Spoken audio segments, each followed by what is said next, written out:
الحمد لله رب العالمين والعاقبة للمتقين والصلاة والسلام على أشرف الأنبياء والمرسلين وعلى آله وصحبه أجمعين ومن تبعهم بإحسان إلى يوم الدين. أما بعد فأعوذ بالله من الشيطان الرجيم. فإن آمنوا بمثل ما آمنتم به فقد اهتدوا وَإِن تَوَلَّوْا فَإِنَّمَا هُمْ فِي شِقَاقٍ.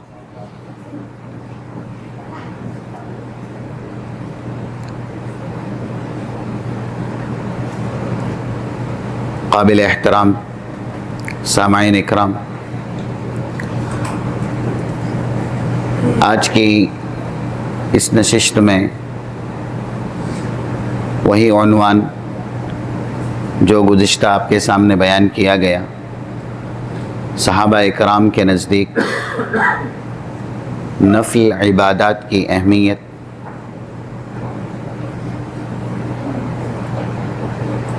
ابھی خطبہ مسنہ کے بعد سورۃ البقرہ کی ایک مشہور آیت کریمہ 137 نمبر کی تلاوت کی گئی، جس میں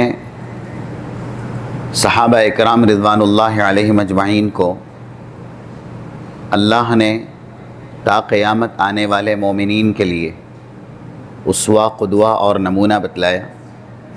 کہا گیا فَإِنْ آمَنُوا بِمِثْلِ مَا آمَنْتُمْ بِهِ، اگر یہ لوگ ایمان ویسے ہی لائے جیسا کہ اے صحابہ تم ایمان لائے ہو، فَقَدْ اهْتَدَوْا، تو یہ ہدایت پر ہے.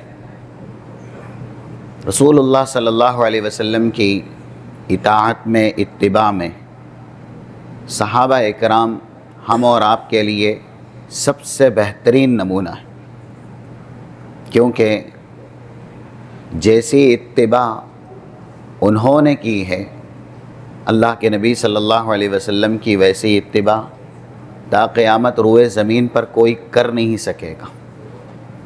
اسی لیے 2731 صحیح بخاری کی سب سے بڑی احادیث میں سے ایک حدیث، جس میں اس وقت اسلام میں داخل نہیں ہوئے تھے، چاہے عروہ یا ایسے ہی حضرت سہیل، صلح حدیبیہ کے موقع پر انہوں نے یہ شہادت دی تھی، واللہ لقد وفدت علی قیصر و کسری والنجاشی، میں نے دنیا کے بڑے بڑے درباروں میں چکر لگایا اور حاکم، سلطان، بادشاہوں کے کارندوں کو بھی دیکھا، جن کو دولت دی جاتی تھی، سرمایہ دیا جاتا تھا، تکریم کرنے کا، توقیر کرنے کا اور ادب و احترام بجا لانے کا.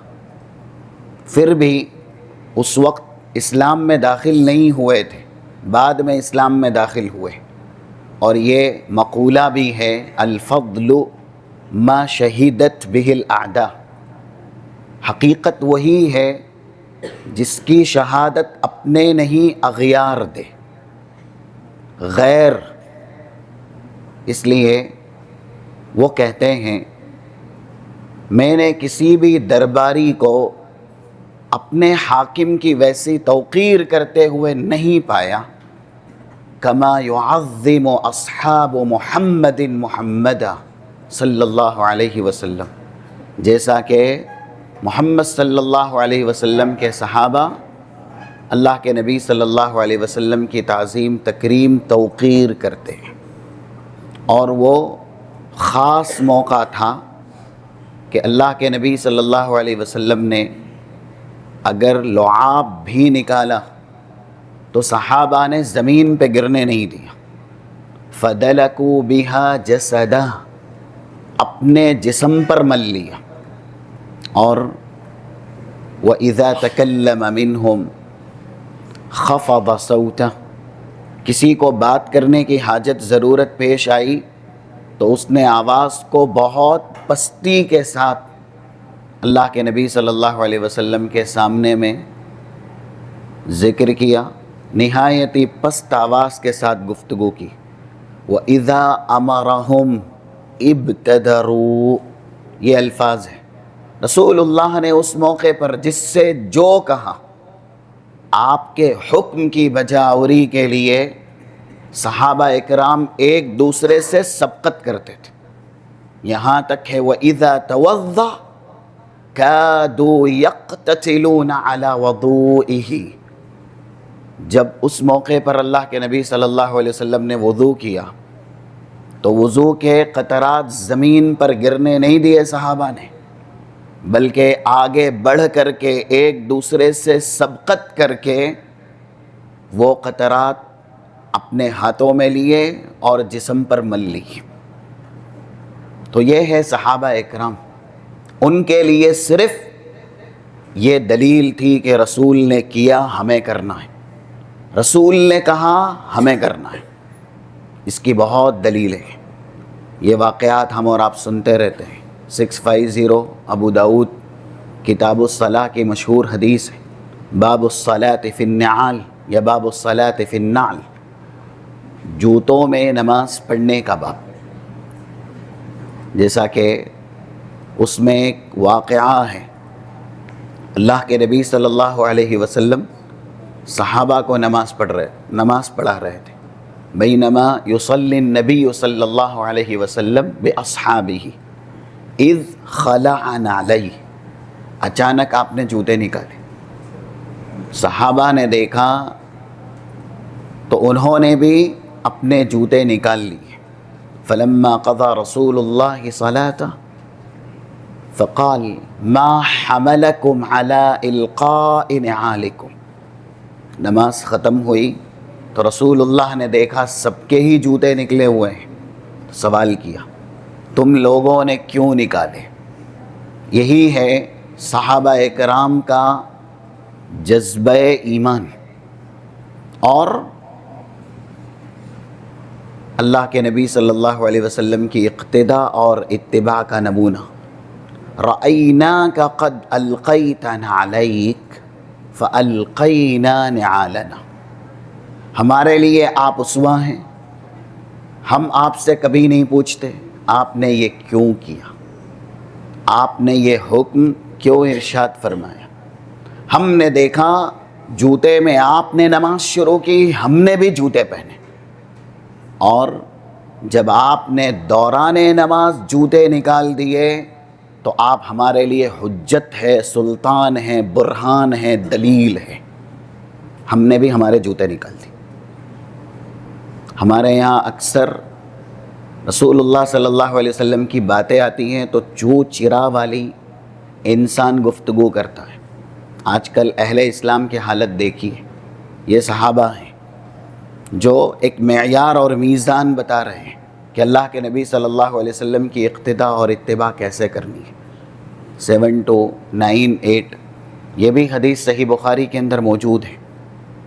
جس وقت سونا مردوں کے لیے حلال تھا، اتخذ رسول اللہ خاتم من ذہب فاتخذ الناس خواتیم من ذہب، رسول اللہ نے سونے کی انگوٹھی بنائی اور پہنی تو صحابہ نے بھی بنائی اور پہن لی۔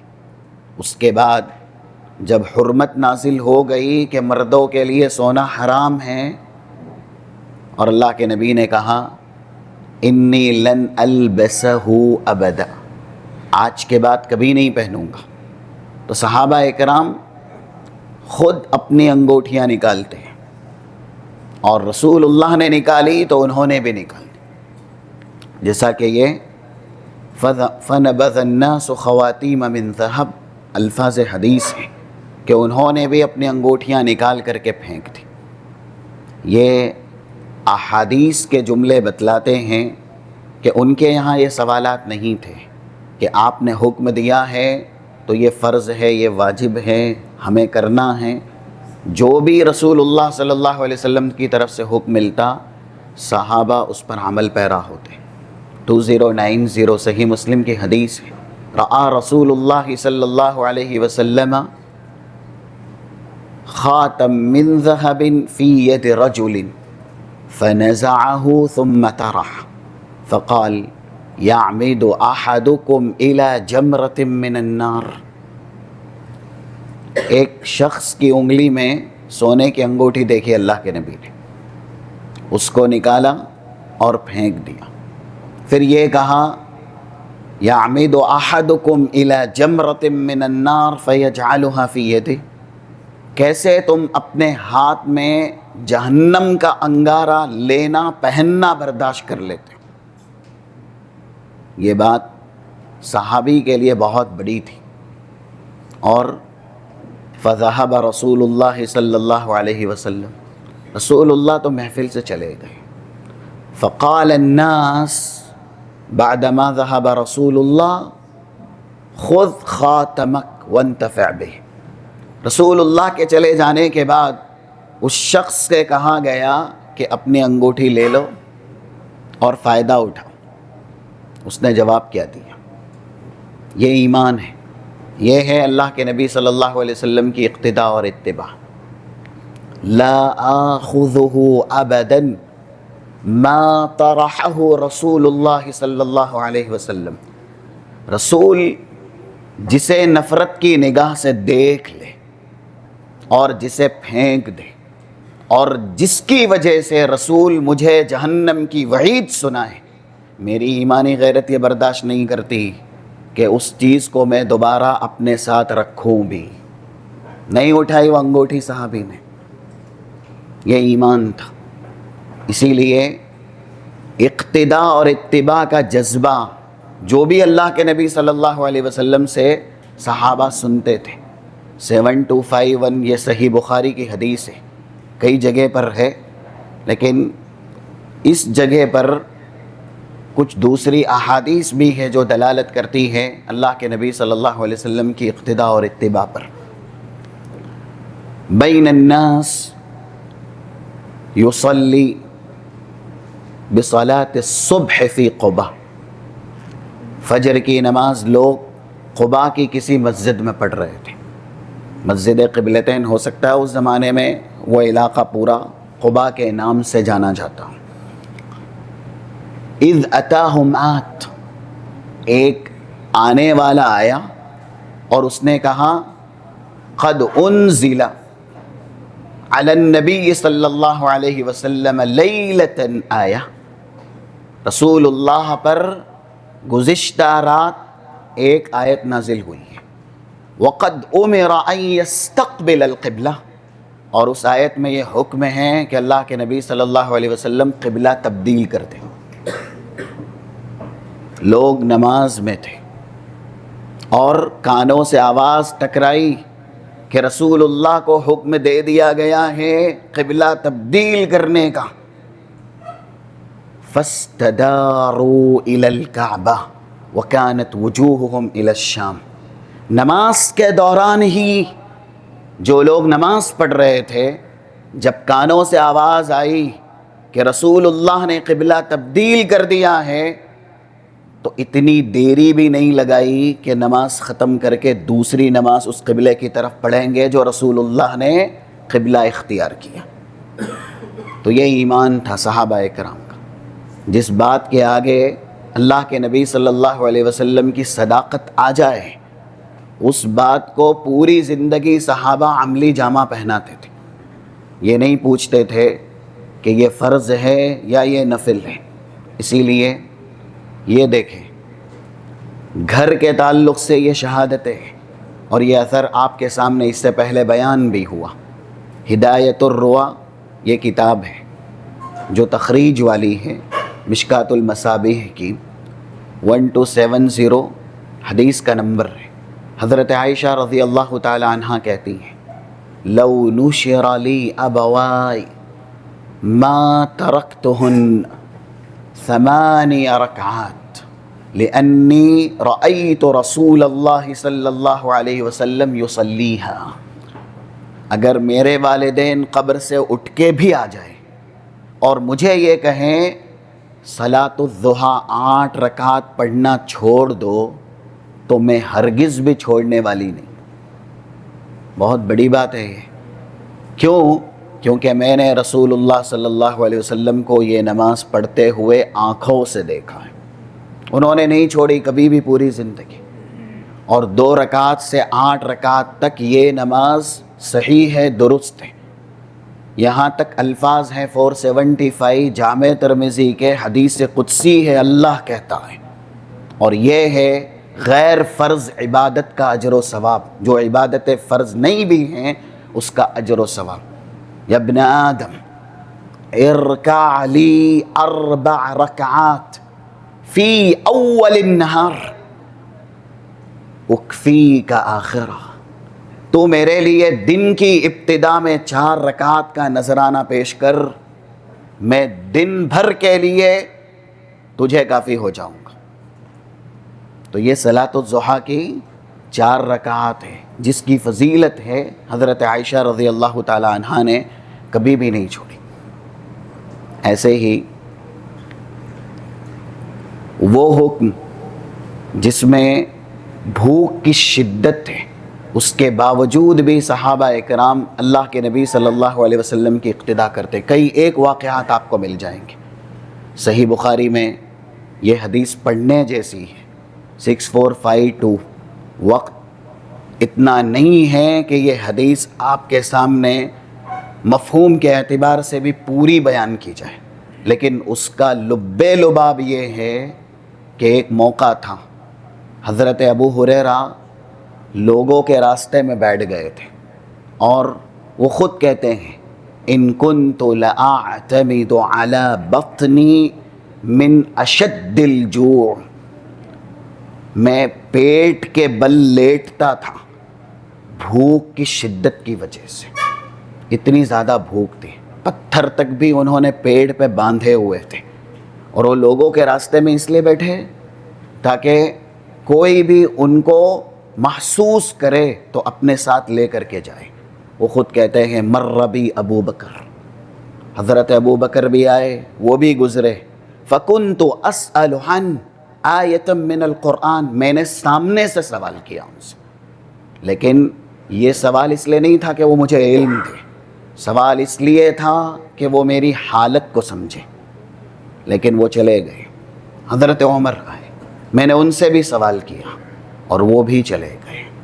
ثم اتانی ابو القاسم صلی اللہ علیہ وسلم، رسول اللہ صلی اللہ علیہ وسلم آئے اور میری حالت کو انہوں نے پہچان لیا. کہا یا ابا ہر، ساتھ میں چلے. اللہ کے نبی صلی اللہ علیہ وسلم گھر لے کر کے گئے. گھر میں دہی تھا. حضرت ابو ہریرہ کہتے ہیں کہ اسے دیکھتے ہی مجھے اتنی شدید حاجت ہوئی کیونکہ بہت شدت سے بھوک لگی تھی. لیکن رسول اللہ نے پہلے یہ کہا کہ جاؤ اصحاب صفہ کو بلا کے آؤ. فساءنی، یہ بات مجھے اچھی نہیں لگی اس لیے کہ بھوک بہت زیادہ تھی اور میں بلا کے لایا. پھر اللہ کے نبی نے کہا کہ میں ان کے بیچ تقسیم کروں. میں نے وہ تقسیم بھی کیا، ایک ایک فرد کو وہ دہی میں دیتا گیا. اور سب سے زیادہ مجھے ہی چاہت تھی کہ یہ مجھے کھانے کے لیے کب مل جائے. اس میں یہ ہے کہ میرے لیے یعنی وَلَمْ يَكُنْ مِنْ طَاعَةِ اللَّهِ وَرَسُولِهِ بُدْ، میری بھوک ایک طرف لیکن اللہ اور اس کے رسول کا فرمان ایک طرف. جب تک رسول اللہ نے مجھے اجازت نہیں دی کھانے کے لیے میں بہت بھوکا تھا. اللہ کے نبی صلی اللہ علیہ وسلم کی اجازت کے بعد ہی میں نے کھایا. یہ حدیث ہے. صحابہ اکرام نے اپنی خواہشیں مار لی تھی. کس کے سامنے؟ اللہ اور اس کے رسول کے حکم کے سامنے. اور یہی ہے حضرت ابو ہریرہ. کیا یہ فرض تھا؟ یہ واجب تھا جس کے لیے ایسی حالت ہوئی؟ یعنی علم دین اتنا فرض ہے جتنا قبر کے 3 سوالات ہیں. بقیہ تو یہ الفاظ حدیث 2367 2368 ابواب الزہد جامع ترمذی کے اندر موجود ہیں. جس وقت علم کا فائدہ حضرت ابو ہریرہ کو ملا، اور بہترین سا رومال ایک بار وہ پوچھ کر کے پھینک دیا کرتے تھے تو لوگوں نے اعتراض کیا۔ اس کے بعد انہوں نے بتلایا کہ ہماری حالتیں کیسی ہوا کرتی تھیں، کیونکہ وہ الفاظ ہیں کہ اللہ کے نبی صلی اللہ علیہ وسلم نماز پڑھاتے تھے، خود وہ کہہ رہے انی لاخر بین منبر رسول اللہ و بیتہ، کتنی بار بے ہوش ہو کر کے میں اللہ کے نبی کے منبر اور گھر کے بیچ گر گیا۔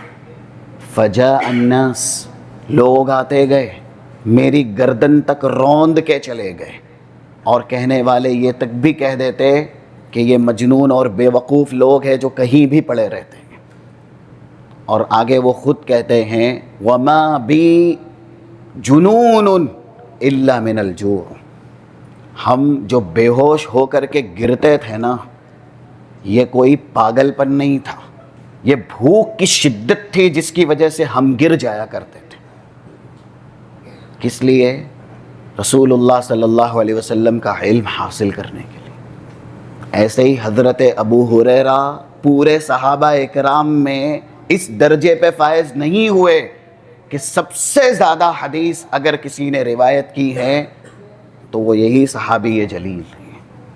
اسی لیے کسی نے کہا لو کان ھذا العلم یدرک بالمنی ما کان یبقى فی البریۃ جاہل، آرزوؤں سے تمناؤں سے اگر علم آ جاتا نا، انسان سوچ لیتا کہ قرآن میں حفظ کر لو اور وہ حفظ کر لیتا، اتنی احادیث میں حفظ کر لو اور وہ حفظ کر لیتا، تو مخلوق کے اندر کبھی بھی کوئی جاہل باقی نہیں رہتا۔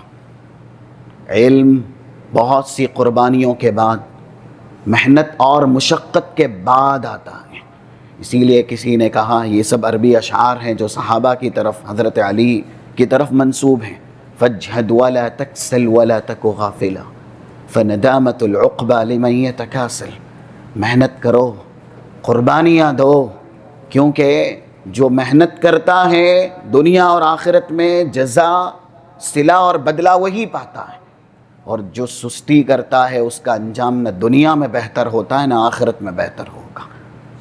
تو وہ حدیث حضرت ابو ہریرہ رضی اللہ تعالیٰ عنہ کی، ایک طرف رسول اللہ صلی اللہ علیہ وسلم کہہ رہے ہیں کہ اصحاب صفہ کو بلا کے لاؤ، وہ لے کے آئے، ان کے بیچ تقسیم کرو، تقسیم بھی کیا۔ ایسے ہی ملتی جلتی ایک حدیث ہے کہ صحابہ کرام کو بھوک لگی اور وہ بہت زیادہ محتاج بھی تھے کھانے کے، اس لیے کہ جنگ سے فارغ ہوئے تھے۔ یہ بھی 1940 صحیح مسلم کی حدیث ہے۔ ہنڈیاں پک گئی تھی، قریب تھا کہ وہ اپنی بھوک مٹا لیتے، عین اسی موقع پر اللہ نے امتحان لیا۔ ایک کہنے والا، اعلان کرنے والا، فینادی مناد، ندا لگاتا ہے، ان اللہ ورسولہ ینہیانیکم عن لحوم حمر الاہلیہ، آج سے، اسی وقت سے اللہ اور اس کے رسول نے جو شہری گدھے ہیں ان کا گوشت حرام کر دیا۔ وہی پک رہا تھا خیبر کے بعد، جنگ سے فارغ ہوئے ہیں اور بھوک کی شدت سب سے زیادہ ہے۔ جب کھانا پک کے بالکل تیار ہو گیا، اس لیے کہ فَأُكْفِئَتِ الْقُدُورِ یہ لفظ ہے، وَإِنَّهَا لَتَفُورُ بِمَا فِيهَا، ہنڈیاں جوش مار رہی تھی، گوشت پوری طرح پک کے تیار ہو گیا تھا، لیکن کانوں سے آواز آئی کہ رسول اللہ نے کہا ہے یہ حرام ہے۔ صحابہ نے یہ نہیں کہا ابھی کھا لیتے ہیں بعد میں چھوڑ دیں گے، ہم اور آپ ہوتے تو کیا کرتے ہیں؟ لوگ فرض روزے میں بھی نا جو بری لت ہوتی ہے، صرف اس بری لت کو پورا کرنے کے لیے فرض روزہ بھی چھوڑ دیتے ہیں۔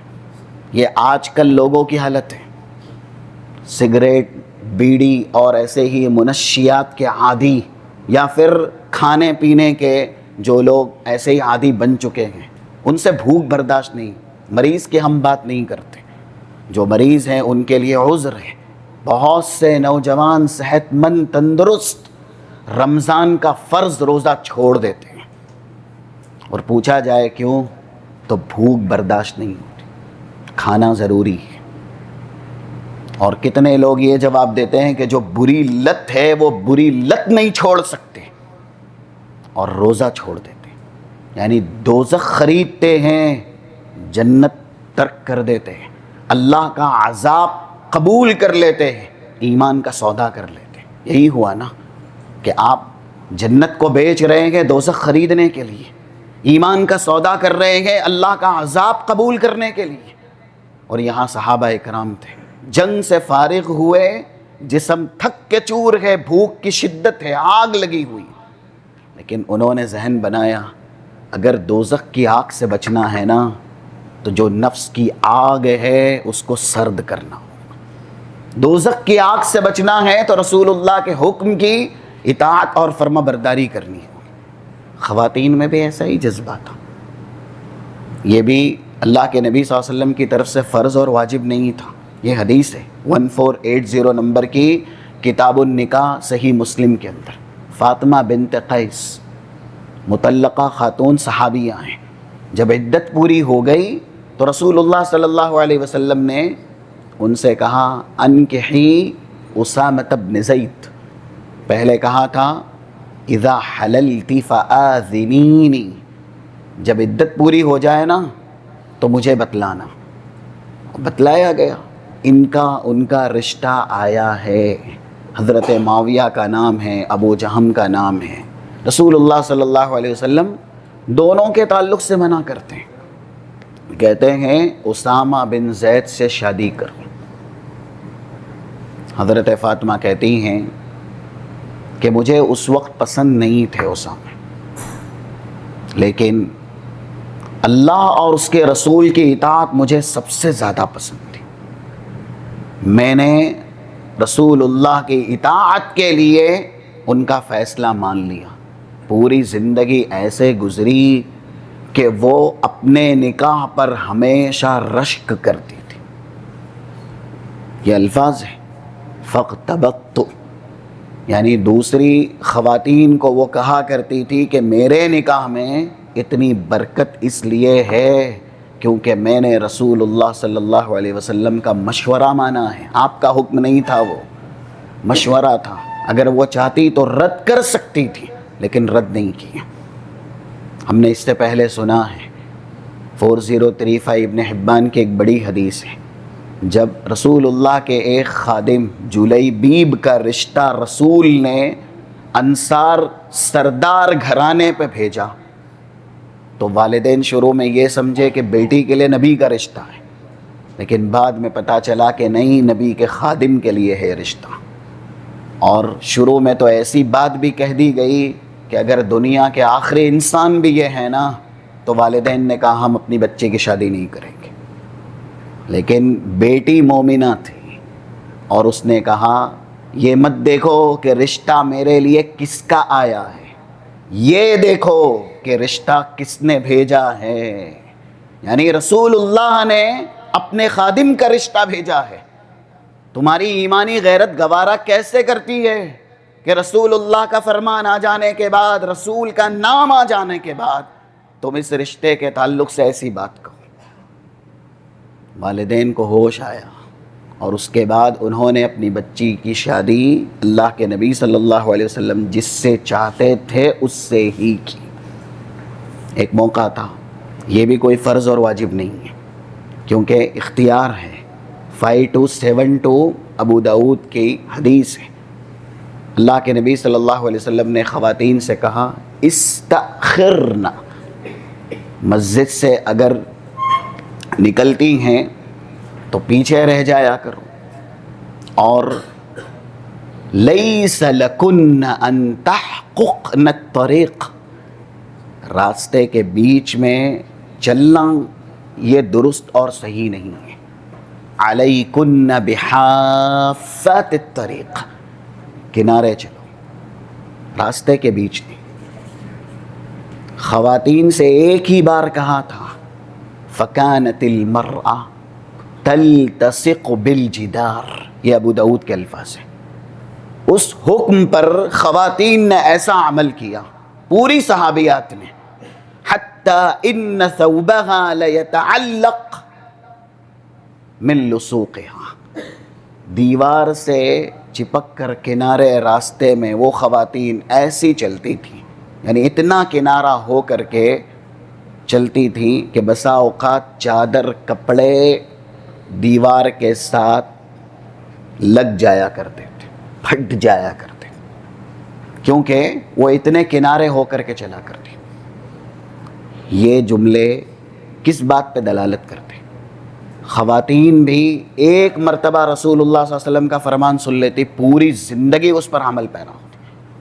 اسی لیے یہ بھی آپ کے گھرانے کی شہادت ہے، یہ کوئی فرض عبادت نہیں ہے، یہ عبادت بھی نفل عبادت ہے یا مؤکد عبادت ہے، جیسا کہ اس کی ایک دلیل 428 جامع ترمذی کے اندر موجود ہے، اور یہ ہے نوافل کا اہتمام کرنے کا فائدہ۔ نفل عبادت ہم اور آپ کو کرنی ہے کیونکہ اس کے اتنے فوائد ہیں۔ اللہ کے نبی صلی اللہ علیہ وسلم کی حدیث ام المومنین حضرت ام حبیبہ بیان کرتی ہے، من صلی اربعا قبل الظہر واربعا بعدها حرمہ اللہ علی النار، جو ظہر سے پہلے 4 رکعت پڑھے، ظہر کے بعد 4 رکعت پڑھے۔ کیوں؟ ظہر کی 12 رکعت ہے کیا فرض؟ کتنی رکعت ہے ظہر کی فرض؟ 4 رکعت نا، تو یہ 8 رکعت کیا ہے؟ غیر فرض ہے نا۔ ظہر سے پہلے 4 رکعت اور ظہر کے بعد 4 رکعت، فائدہ کیا ہے؟ ہم سمجھتے ہیں کہ نفل تو ایسے ہی ہے، سنن تو ویسے ہی ہے، یہ فائدہ ہے اس کا، حرمہ اللہ علی النار، جس نے یہ عمل کیا اللہ اس کے وجود پر دوزخ کو حرام کر دے گا۔ اور ام المومنین نے جب یہ حدیث پہلی مرتبہ سنی تو یہ ہے سنن نسائی کے کلمات 1812 نمبر کے، جس میں وہ خود کہتی ہیں ما ترکتہن منذ سمعتہن من رسول اللہ صلی اللہ علیہ وسلم، جب سے میں نے اللہ کے نبی صلی اللہ علیہ وسلم سے یہ حدیث سنی پوری زندگی کبھی بھی اس عمل کو ترک نہیں کیا۔ ایک خاتون رسول اللہ کی خدمت میں آتی، یہ باتیں ہم نے سنی 1563 ابو داؤد کتاب الزکاة کی بالکل صحیح حدیث ہے، وفی ید ابنتها مسکتان غلیظتان، بچی اس کے ساتھ ہے اور بچی کے ہاتھ میں 2 موٹے سے کنگن ہیں۔ رسول اللہ ایک سوال کرتے، اتعطین زکاۃ ھذا، اس کنگن کی زکوٰۃ تم نے دی ہے؟ فقالت لا، وہ کہتی نہیں۔ آپ ارشاد فرماتے ایسرک ان یصورک اللہ سوارین بہما یوم القیامۃ من نار، جہنم کا جب نام صحابہ کے بیچ میں آ جاتا نا تو ان کا ایمان ان کو متزلزل کر دیتا۔ جہنم کا نام سننے کے بعد، عذاب الہی کا تذکرہ سننے کے بعد وہ نارمل نہیں رہتے تھے۔ لیکن ہم اور آپ کے سامنے کتنے بھی تذکرے ہوں، کیونکہ دل میں ایمان ویسا نہیں ہے، اس لیے ہمارے اندر انقلاب اور تبدیلی نہیں آتی۔ وہ خاتون جب یہ سنتی ہے، رسول اللہ کہہ رہے ہیں کیا تمہارے لیے یہ بات آسان ہے کہ کل ان 2 کنگنوں کو اللہ جہنم کی آگ میں ڈالے اور آگ والا کنگن بنا کر کے تمہیں پہنائے؟ اتنا سننا تھا۔ فخلعتہما، یہ نہیں پوچھا کہ اس کی زکوٰۃ کتنی۔ ہم ہوتے نا تو سب سے پہلے معلوم ہی نہیں ہے، آئندہ سال دیں گے۔ آج جیسے لوگ نماز میں سستی غفلت کرتے ہیں نا اور نماز چھوڑتے ہیں، اس سے بھی زیادہ وہ زکوٰۃ میں بہت غفلت اور سستی برتتے ہیں، اس لیے کہ وہ نظام رہا نہیں جو کہ اسلامی خلافت اور اسلامی حکومت کا ہے۔ جب انسان کے اوپر زکوٰۃ آ گئی کہ آپ مومن ہیں اور آپ دیں گے تو اپنے فائدے کے لیے دیں گے. من عمل صالحا فلنفسہ، اچھا کرے گا اپنے لیے کرے گا. ومن اساء فعلیہا، برا کرے گا تو اس کے اوپر ہے. تو آج زکوٰۃ کتنے لوگ ادا کرتے ہیں، لیکن وہ صحابیہ دوزخ کا نام سننے کے بعد بچی کے ہاتھ سے دونوں کنگن نکالتی ہیں اور فَأَلْقَتْهُمَا، رسول اللہ کی خدمت میں رکھتی ہیں. فَقَالَتْ هُمَا لِلَّهِ وَلِرَسُولِهِ، مجھے نہیں معلوم کس میں کتنی زکوٰۃ ہے، یہ پورے کنگن ہی نبی آپ رکھ لیجئے، یہ اللہ اور اس کے رسول کے لیے ہے. میری ایمانی غیرت گوارہ نہیں کرتی کہ جس کنگن پر دوزخ کے کلمات سنائے گئے ہوں بطور وعید، میں اسے اپنے ساتھ لے کر کے جاؤں. انہوں نے نہیں پوچھا کہ یہ واجب ہے، پورا دینا ضروری ہے. انشاءاللہ کچھ باتیں ہیں آئندہ آپ کے سامنے بیان کی جائے گی.